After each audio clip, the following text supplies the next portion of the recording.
শুভেন্দু অধিকারী ভয়ে আছেন বলেই এই ধরনের কথা বলছেন। চ্যাংদোলা মন্তব্যে আক্রমণ করেছেন তৃণমূল বিধায়ক বীরবাহা হাঁসদা। তার কথায় শুভেন্দু অধিকারী ভেদাভেদের রাজনীতি করছেন, ভয় থেকেই মমতা বন্দ্যোপাধ্যায়কে সকাল বিকেল আক্রমণ করছেন।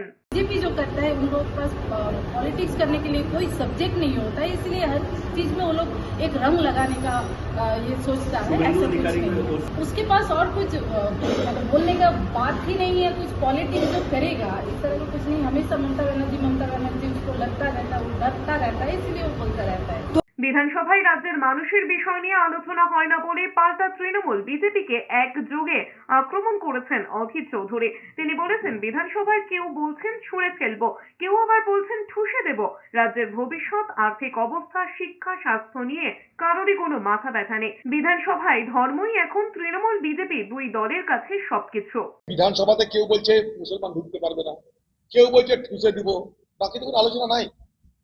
এ রাজ্যের ভবিষ্যৎ নিয়ে আলোচনা নাই, এ রাজ্যের আর্থিক অবস্থা নিয়ে আলোচনা নাই, এ রাজ্যের শিক্ষা স্বাস্থ্য নিয়ে আলোচনা নাই, কিছু নাই। সবাইকে ছাপিয়ে শুভেন্দু অধিকারীর জয় নিয়ে সংশয় প্রকাশ করেছেন ডেবরার তৃণমূল বিধায়ক প্রাক্তন আইপিএস হুমায়ুন কবির।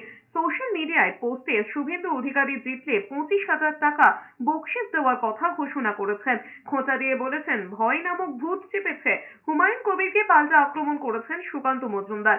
ভরতপুরের বিধায়ককে পাল্টা চ্যালেঞ্জ ছুড়েছেন বিজেপির রাজ্য সভাপতি। আগামীবার তৃণমূলের কোনো হিন্দু এমএলএ জিতে আসবে না, শুধুমাত্র মুসলিম এমএলএরাই জিতে আসবে, কারণ সব হিন্দু জায়গা থেকে বিজেপি জিতবে। তো স্বাভাবিকভাবে তৃণমূলের এমএলএদেরকে ফেলা হবে। ছুড়ে ফেলে দেওয়া বলতে লিটারেলি অর্থে ছুড়ে ফেলে দেওয়া নয়, ঠিক যেভাবে আমাদের বিধানসভার অধ্যক্ষ শুভেন্দু অধিকারী, বঙ্কিম ঘোষ, এরকম বহু এমএলএদেরকে বারবার সাসপেন্ড করে বাইরে ফেলে দিচ্ছে।